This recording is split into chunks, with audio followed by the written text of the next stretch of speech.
Þú fær frábæru nestisboxin frá Systema og nestið í þau í Netto.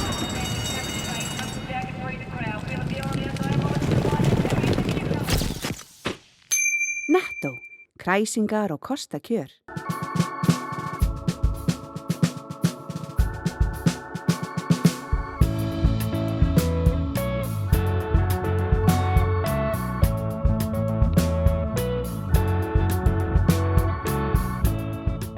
Komið sæl, þetta Suðurnesja magasín sjónvarps Víkurfrétta. Við förum á tímaflakk í Keflavík með Guðna Kjartanssyni, einni af góðsögnum knattspyrnunnar í Bítlabænum. Hann var upp á sitt besta á gullaldarárun Keflavíkur í boltanum. Guðni helgaði líf sitt boltanum og hefur nýlega lagt skóna á hilluna, eða þannig, sem þjálfari landsliða. Við settumst niður með kappanum. Já, það náttúrulega eins og sagt þú sparka með fótunum en spila með hausnum. Og kannski var það orðið svona í seinni árin að maður farin aðeins að hugsa meira heldur en bara djöflast. Í síðara hluta þáttarins gerist við bókaormar. Séra Guðmundur Karl Brynjarsson fæddur og uppalinn í Keflavík. Hann var að senda frá sér sína fyrstu ljóðabók, bók sem öðruvísi en allar aðrar bækur fyrir þessi jól. Við förum einnig á bókasafn Reykjanesbæjar og tökum púlsinn af fólki sem að kynna bækurnar sínar fyrir jólin. Þá heyrum við í söngfólki en aðventan þéttskipuð tónleikum hér á Suðurnesjum fyrir jólin.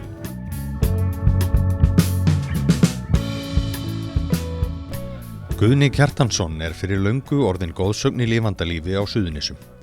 Hann var lykilmaður og fyrirliði í gríðarlega sterku fótboltaliði Keflavíkur sem landaði 4 Íslandsmeistaratitlum á árunum 1964 til 1973. Guðni var sömuleiðis kjölfesta hjá landsliðinum árabil og honum hlotnaði sá heiður fyrstur knattspyrnumanna að verða kjörinn íþróttamaður ársins árið 1973. Guðni þjálfaði A-landslið karla ásamt því að hafa komið að nánast öllum landsliðum KSÍ á rúmlega 30 ára ferli fyrir land og þjóð. Guðni sleit barskónum í gamla bænum í Keflavík en hann bjó lengst af á Hafnargötunni. Ég á mjög góða minningar. Ég alinn upp, flest ári mín átti ég heima upp á Hafnargötu. Það sem var mikið af ungu drengjum og áhuginn fyrir íþróttum var gífurlegur. Kemur hann mjög snemma í ljós? Já, hann kemur mjög snemma. Þannig að hæfileikaríkir drengir sem voru á þessu svæði, til dæmis eins og kom þar út voru 7 landsliðsmenn í 3 húsum. Urðu 7 landsliðsmenn. Næstu húsum við þig? Já, næstu húsum við mig. Eitthvað hægt að útskýra þessa miklu afreksmenn sem komuð einmitt frá Keflavík á þessum tíma? Og af hverju verður þetta svona? Fyrsta lagi náttúrulega gífurlegur áhugi. Núna hafa flesti krakkarnir meira áhuga fyrir iPhone og svoleiðis, þannig að það var númer 1, 2 og 3 og það var náttúrulega ekkert kannski mikið að gerast annað. En hvenær þá kviknar sérstaklega áhuginn á knattspyrnu? Varstu í einhverjum öðrum íþróttum til dæmis? Til að byrja með kviknaði náttúrulega ég fylgdi bara eldri drengjónum sem voru þarna. Þeir voru 1 ára eldri en ég og fór á knattspyrnuæfingu. Höfðu byrjað í sundi en ég hefði ekki gert það en fór á knattspyrnuæfingu og ég fylgdi bara með. Og þar af leiðandi byrjaði fótboltaferillinn. Hvað ertu gamall þá? Ég svona 6-7 ára. Þeir 1 ára eldri. Voru þá skipulagðar æfingar? Já, það voru æfingar. En þú að vera að sparka kannski bolta frá þau? Já, við vorum náttúrulega á svæðinu og þá voru svæði. Það sem að Bíkóið núna var stórt tún, í Keflavík. Það var stórt og mikið tún og við gátum verið þar. Það náttúrulega eitthvað sem var hérna áður fyrir sem að kannski þeir sem yngri eru muni ekki eftir. Það voru hverfislið og annað í Keflavík. Og mót, hverfismót. Það það var oft rígur þar á milli. Hvenær finnurðu að þetta eigi vel við þig og þú viljir svona leggja eitthvað metnað í knattspyrnuna? Já, það náttúrulega, við verðum Íslandsmeistarar, við erum reyndar má segja það, við verðum Íslandsmeistarar í 4. flokk.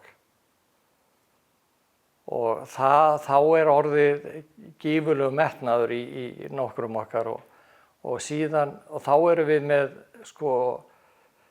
3. flokk í úrslitum Íslandsmótinu og 5. flokk í úrslitum í Íslandsmótinu. Þannig að það er stór hópur sem kemur þaðan upp. Síðan verðum við Íslandsmeistarar 64 og þá er náttúrulega ekkert aftur snúið. Og þá ertu, 17 ára gamall eða eitthvað á þeim tíma? Hvernig voru aðstæður á þessum tíma? Nú er náttúrulega gjörbreytt það sem við þekkjum í dag, allar hallir og auka æfingar og allt þetta. Hvernig? Það var bara mölin. Já. Það var ekkert vandamála, annað en það að maður skrapaði sér svolítið. Það var svolítið blóðugur eftir kannski æfingu eða leik.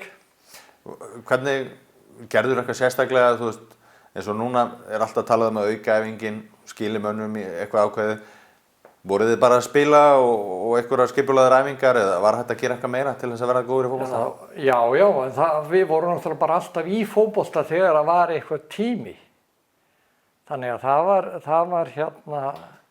raunverulega þær æfingar sem við þarna upp á Hafnargötu gerðum þó eitt, það er það að við löbbum inn í Njarðvík og við vorum það skynsamir að við töluðum við yfirmanninn sem var Óli í krossinum eða sem var með stapan og það, hreppstjóri og spurðum leyfi. Og þá gaf hann okkur alltaf leyfi að því við vorum svo kurteisir að spurja hann til þess að vera á Njarðvíkurvellinum. Þannig að við fengum ofta að vera á Njarðvíkurvellinum og æfa okkur þar sjálfur. Sem var einn besti knattspyrnuvöllur landsins á þeim tíma. Já, það var einn besti völlur landsins. En svona flestir sem fóru og stálust inn á völlin, þeir voru reknir í burtu alveg hreint eins og skot. En að því að við báðum leyfi, þá var þetta alveg sjálfsagt. En það var það nákvæmlega sama þegar hljómarnir byrjuðu. Þá gaf hann þeim leyfi. Hann borgar sér verið gauti. Já. En hvernig endaru í vörninni? Ég reyndar byrjaði ekkert í vörninni, ég byrjaði á miðjunni og spilaði það fyrst með Keflavík á miðjunni og síðan spilaði ég fyrsta landsleiki minn á miðjunni. Þannig að síðan spilaði ég 23 ára landslið og þar spilaði ég í vörn. Og eftir það var ég færður í bakvörð, spilaði í frægasta leik Íslands sem bakvörður. Endaði 14-2. Og eftir það var ég, en síðan færði Hólbert bjó til svolítið að ég fór í Hafsendsstöðu og Einar Gunnars kom með mér. Einhvers staðar hef ég heyrt því fleygt fram að þú hefði jafnvel átt að spila framar á vellinum og þú byrjar á miðjunni og ég hef lesið það. Þú þóttir teknískur og annað og hefðirðu viljað pröfa það jafnvel, að vera eitthvað framar en miðjunni? Ég veit ekki, vill ekki flestir vera sendirar og skora mörk. En það þarf víst að vera á fleiri stöðum, þannig að ég bara hlutverk var þetta og mitt hlutverk var að koma í veg fyrir að andstæðingarnir skoruðu og mér líka það bara ágætlega. Hvernig leikmaður varstu? Ég var að mínu mati svona samviskusamur leikmaður og svona sérstaklega seinna ári var ég farin að spila svona eins og mér finnst vanta að spila með höfðinu svolítið mikið. Verið ekki að hlaupa út allt. Heldur gera sér grein fyrir hvar mörk eru skoruð og hvar þarf að verjast og hvernig. Það er oft talað um það að staða miðvarðarins sé ansi flókin og þar þurfa að vera klókir leikmenn. Já, það er náttúrulega eins og sagt þú sparka með fótunum en spila með hausnum.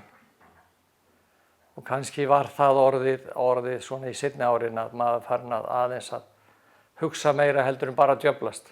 Hvernig tilfinning er það að vera fyrirliði besta knattspyrnuliðs landsins í dágóðan tíma? Það er bara mjög ánægjulegt og það sem ég er kannski ánægðastur með er það hvað þetta var gífurlega sterkur hópur. Það var mannskap sem að ætlaði sér árangri. Það lá við að þeir hefðu hent, ekkert ég heldur þeir, leikmennir sem voru með mér hefðu hent út manni sem var eitthvað vesinn á. Vorum bara menn að ná árangri og það var markmiðið. Ef eitthvað skemmti fyrir liðsheildinni, hún... Já, þá höfðum við ekkert að gera við þann mann. Já. Eins og kannski eins og við komum síðar inn á, þegar þú fær verðlaunin 73, þá talað það og þú talað það sjálfur, að það sé fyrir hönd heildarinnar svolítið. Já, enda er erfitt að taka einn útur og afhenda honum verðlaun. En það því miður þá var ekki hægt að verðlauna allt liðið, en allavega mínum að ég hefði allt liðið átt að fá það. Öllum þessum titlum þarna á gullöldinni, finnst þér eitthvað sem að stendur upp úr? Eitthvað atvik eða eitthvað svona heildstætt? Þú nefnir náttúrulega þessi mikla liðsheild, en er eitthvað svona sem þið finnst standa upp úr frá þessum tíma? Mér finnst númer 1, 2 og 3 standa upp úr þessi liðsheild, sko, og það voru menn sem voru tilbúnir í að leggja allt í það að vinna, sko, og ná árangri. Vissuleyti verð ég að viðurkenna það að Keflavík gerði líka þá kröfu og Keflvíkingar. Við vorum ekkert voðalega ánægðir að labba úti ef við töpuðum leik, sko. Það labbaði Keflavík. Nei. Þannig að þá var náttúrulega bara næsti maður farin að spyrja hvernig stóð á þessu, sko. Þjálfaraferillinn hefst heldur snemma hjá Guðna. Hann verður fyrir slæmum meiðslum árið 1974 sem valda því að hann spilar nánast enga knattspyrnu næstu 2 árin, en hann leggur skóna á hilluna aðeins 30 að aldri. Það er erfitt, það er mjög erfitt, en ég náttúrulega, þegar ég lendi í seinni skurðinum, að þá er ég kannski þannig að ég lendi í því að taka við þjálfun. Þannig að ég held áfram í fótboltaferlinum í kringu þjálfun. Og það verður til þess að ég fer að þjálfa, þótt ég hafi nú spilað svolítið með liðinu árið 76, en þá var ég líka þjálfari. Spilandi þjálfari, þannig að ég en þetta var til þess að ég fór út í þjálfun. Já, hafðirðu hugsað það eitthvað áður eða þú bara svona lendir í þjálfuninni þannig svolítið eða? Já, ég hafði lent í því að ég reyndar fór á íþróttakennaraskólann og hugsaði mér að verða íþróttakennari sem ég varð, en síðan var ég, þegar það voru englendingar að þjálfa, þá komu þeir oft seinna. Og þá lentið oft á mér að sjá undirbúningstímabil. Og þannig ég hafði verið svolítið að þjálfa, sko. Ég hafði gífurlega metnað, sko. Ég náttúrulega að byrja að þjálfa þarna í Keflavík. Og sem verður til þess að ég fer á námskeiði út í Englandi. Þar í 3 vikur á svona alþjóðanámskeiði. Og það eiginlega verður til þess að ég fenginn til þess að aðstoða landsliðsþjálfara og fer í fræðslunefnd hjá KSÍ eftir það eiginlega ekki aftur snúið, sko. Því að þá fer ég í það að taka síðan við landsliðinu og starfaði síðan hjá KSÍ alveg,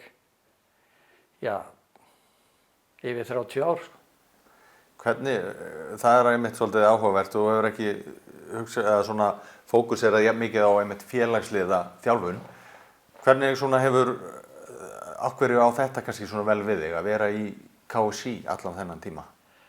Ég reyndi að þjálfa í Keflavík þegar ég var með landsliði líka. En það sem var aðalega, mér fannst ef ég væri í þjálfun hjá félagi, þá þyrfti ég að vinna þetta vel og þá yrði ég að starfa, sko, helst allan daginn, vera með þetta sem starf númer 1. Ég var alltaf kennari og ég vildi ekki sleppa því starfi. Þar af leiðandi hentaði þetta mjög vel með kennslunni að starfa hjá KSÍ. Það þurfa væntanlega líka vel að vera þarna öll þessi ár hjá KSÍ og komið nánast held ég öllum stigum landsliða, bæði kalla og kvenna. Já, það er mjög gaman og það náttúrulega að þú ert með topp leikmenn þegar þú ert með landsliðin, þá þá varstu með topp leikmenn. Sumir eiga eftir að ná langt, aðrir hætta eða verða góðir leikmenn hjá félagsliðum. En aðrir hafa orðið atvinnumenn og ná góðum árangri. Þú náttúrulega komið þá nálægt bara öllu okkar fremsta knattspyrnufólki væntanlega á öllum þessum tíma. Er einhverjir sem að þér finnst standa upp úr og alltaf þessu umræða? Hver er besti leikmaður í Ísland svona fyrir og síðar? Hver er það kannski þínum huga? Ég myndi ekki vilja gera upp á milli, þú segir, ég segi eins og flestir, sko, ég ger ekki upp á milli barnanna mína. En það voru alveg hörku leikmenn innanum. Ásgeir var hjá mér og Arnór var hjá mér, Pétur Péturs var hjá mér og Marteinn Geirsson og þetta voru alltaf atvinnumenn og síðan þeir sem í dag þú sér það Gylfi og Aron og þessi voru leikmenn sem voru hjá mér. En þegar þú lítur öxl, finnst þér ekki þokkalega lukkulegur bara með ferilinn í bæði þjálfun og sem leikmaður? Jú, ég reyndar hefði viljað vinna með KR. Já. Því að þeir voru búin að bíða svolítinn tíma en það gekk ekki upp en það gerði síðan. Og nú er ég fluttur í Vesturbæinn en ég er búin að segja KR-ingum að það sé ekki leið félagsskipti. Nei. Þannig að ég sé ennþá í Keflavík. Íþróttin snúast rosalega mikið að vinna eða tapa og þú var sigursæll og allt það. Varstu mikill keppnismaður? Er þér hjartans mál að sigra? Já, maður vildi vinna. En ég var ekki þannig að ég var í fílu í marga daga, sko. Ég jafnaði mig eftir það og ég eiginlega man eitt atvik einhvern tímann sem að gerðist að ég fekk áminningu í einhverjum leik á Melavellinum. Ég man alltaf eftir því að ég gekk til dómarans og ég sá á svipnum á dómaranum hann hélt ég ætlaði nú eitthvað að fara að tuða.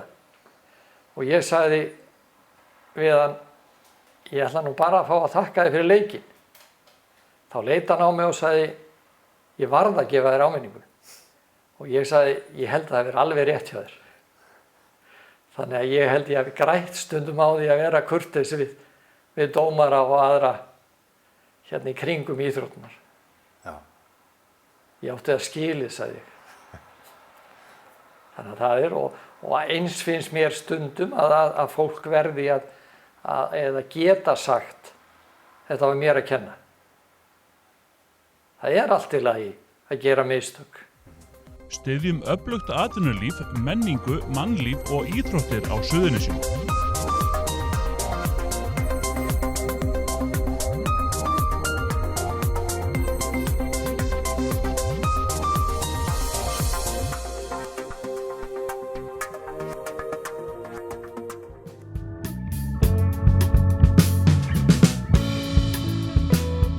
Kynnum okkur nokkrar jólabækur sem tengjast Suðurnesjum núna í ár og ræðum meðal annars við Guðmund Karl Brynjarsson, prest í Kópavogi, en hann er Keflvíkingur og var að gefa út bókina Hvolf. En Guðmundur, af hverju hvolf? Hún snýr svona að þér í hillunni, sko, en þú kemst að því þú opnar hana að þú þarft að snúa hana á hvolf til að lesa hana. Og það sem tekur við í rauninni þegar þú opnar bókina, að þá eru blaðsíðurnar umluktar himnu sem þú þarft að rífa til þess að komast inn í bókina. Þú varst að rífa hana? Já, hérna er himnan rifin. Þannig að nú getur bókin fæðst og lifna við í höndunum á þér leið og lest hana. Hver er tilurð þessara bókar? Hvernig kom þetta til? Er þetta fyrsta bóki? Fyrsta ljóðabókin sem ég geri, já. Ég hef náttúrulega verið að skrifa handrita barnaþáttum og svona sem hafa verið notaðir bæði hjá Þjóðkirkjunni og svo daginn í dag er barnaefni sem ég tók þátt með öðrum að skrifa og hef náttúrulega gegnum tíðina verið að skrifa ýmislegt og auðvitað líka verið að skrifa ljóð sem ég hef svona átt í skúfunni. En þetta er ekki skúfubók, ég opnaði ekki skúfuna og týndi saman eitthvað sem ég átti til, heldur fékk ég hugmyndina að þessari bók í byrjun þessa árs og bara skrifaði inn í rauninni konseptið, sko. Og þá, þetta er svona mörguleyti, þetta eru minningar sem að ég byrjaði á að skrifa bara svona nokkuð nákvæmlega og svo í rauninni svona fjarlægði ég og svona gerði það svolítið að gátum. Þannig að í rauninni lesandinn myndi upplifa eitthvað bara kannski eitthvað allt annað en ég að tala í textanum. Svo það sem ég geri sem svolítið skrítið. Ég tek persónur úr Gamla testamentinu og ég setja þær svona á hvolf og hvolfið þeim inn í nútímann og læta svolítið takast á við lífið í dag. Og ég hef alltaf verið mikið fyrir sögurnar á Gamla testamentinu vegna þess einfaldlega, og mér finnst það svolítið leiðilegt hvað almennt lítil þekking á þeim og af því að þær eru alltaf að endurtaka sig. Ég sé svo margar persónur sem ég þekki bara og fólk sem ég þekki sem að minni mig á persónur úr Gamla testamentinu og svo horfir maður jafnvel á, þetta náttúrulega í skáldskap og maður horfir jafnvel á þætti á Netflix sem að maður sér sömu minnin endurtaka sig, að við erum ekkert læs á það að þetta hluti af þessum arfi sem við eigum líka. Og þetta svo skrautlega persónur að mér fannst það skemmtilegt að máta þær við okkar raunveruleika. Getur þú tekið örstutt dæmi hvað átt við? Já, við könnumst örugglega við að við farið einhvern tímann í sunnudagaskóla að syngja Ég vil líkjast Daniel, ég vil líkjast Rut og fá að vita hvaða Rut þetta eiginlega. En Rut sem sagt var sönn og góð, sannarlega, en hún sem sagt hafði gifst útlendum manni. Hún var sem sagt Ísraelsmaður, Hebrei, og giftist útlendum mann og flutti með honum. Svo deyr maðurinn hennar og bróðir hans og pappans, bara með stuttu millibili. Og svo gamla, tengdamamma hennar, hún bara, á ekki séns, skilurðu, þannig að Rut tekur hana með sér til síns lands. Og sýnir henni, hann mikið kærleika, þess vegna hún sönn og góð. Og ég leik mér að að láta það vera eins og flóttamennina okkar í dag sem að koma hingað til Íslands, Rut og Naomi. Rut og Naomi eru alsælar með félagslegu íbúðina. Sú gamla dugleg að bjarga sér í nýju landi og fer alein í búðina meðan sú yngri skúrar skrifstofur. Ég held að Lalli Goggur hafi verið fyrsti maðurinn sem ég fann almennilega til með. Hann var lítilsvirtur og hættur og óheppinn með útlitið og raunar þótti nefið á honum svo stórt og hann var sagður anda fyrir allt byggðarlagið. Það var því ekki að undra að hann væri feiminn bæði og beygður og lítillaldur inn í sér, hafði aldrei verið kvenmann kenndur að því sögur hermdu, þótt áhuginn væri greinilega fyrir hendi og má þá kannski einhverju leyti rekja til þess að hann var afskallega lítið fyrir að þrífa sig. Og því fór það svo að svokallaði vinir hans í verkuninni boruðu tommubreitt gat á vegginn milli vinnsluplásana svo Lalli geti horta á alla stelpurnar í betri enda fiskvinnslunar. Og það sem hann lyftist allur upp við þetta gæfugat og gottið brjóstkassinn tók ekki vaxtarkip þegar honum var sagt í stríðni einni saman að Sigga og hinum gafli vinslunar væri að gefa honum gætur. En þá stungu þessir vinir hans auga úr þokkalega vaxinni ísu og tyltu í gatið og haft fyrir satt að Lalli hafi yngstum að minnstakosti 10 ár við tíðindin og annað eins þegar hann sá starandi augað í veggnum dag eftir dag og raunar vikum saman rétt eins og þessi athygli ætlaði engan endi að taka.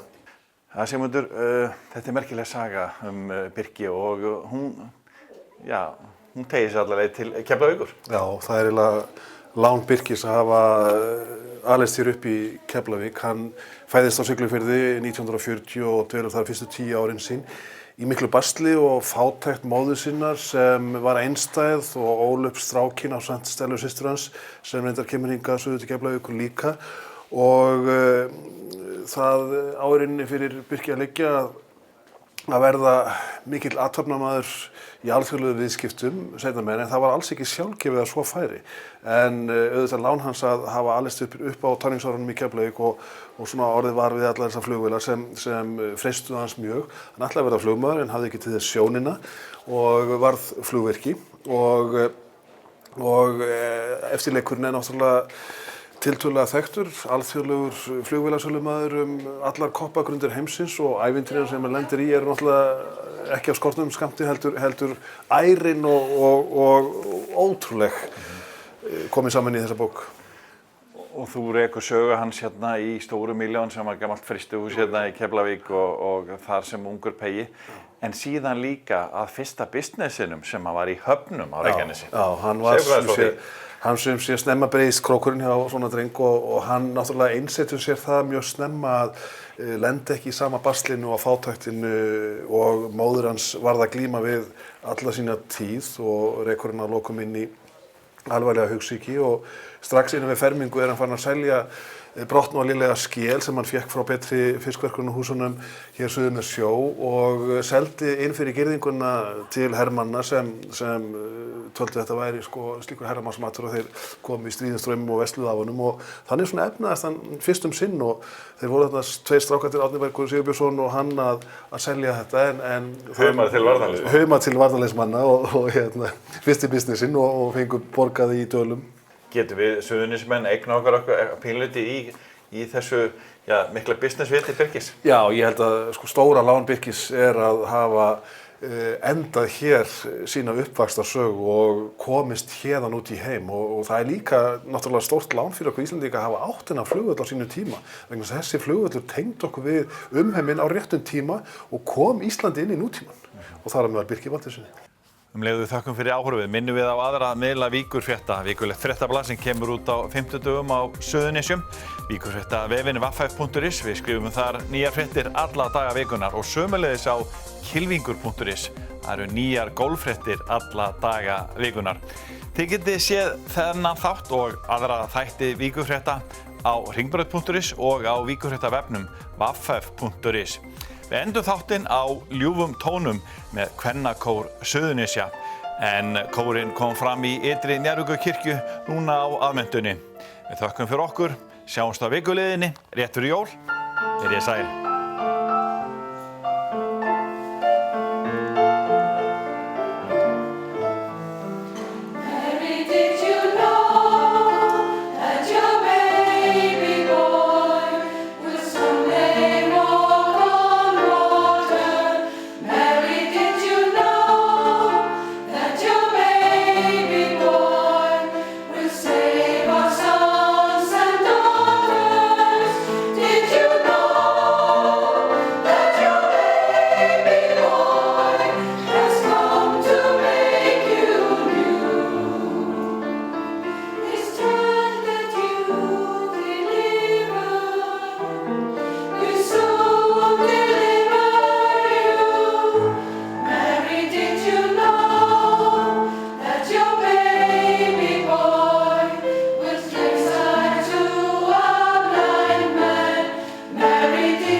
Jólalukka 2016, skafmeðarleikur Víkurfrétta og verslana á Suðurnesjum.